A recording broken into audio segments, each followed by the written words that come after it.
Pasukan Hizbullah dari Lebanon mengonfirmasi penyergapan besar-besaran di dekat pemukiman Israel bagian utara.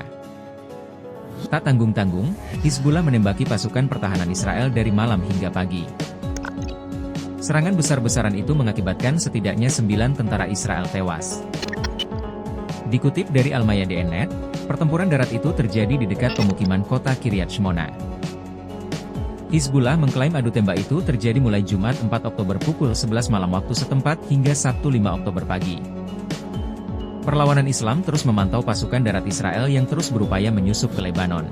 Terbaru, IDF hendak masuk dan melakukan penyerbuan ke kota perbatasan Odeisa. Namun upaya itu digagalkan hingga bentrokan bersenjata meletus di daerah tersebut.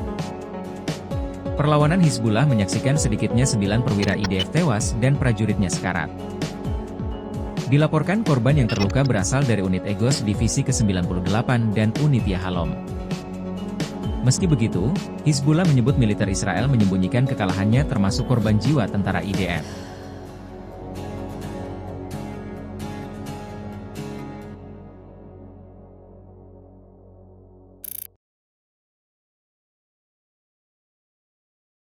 Download Tribun X sekarang, menghadirkan lokal menjadi Indonesia.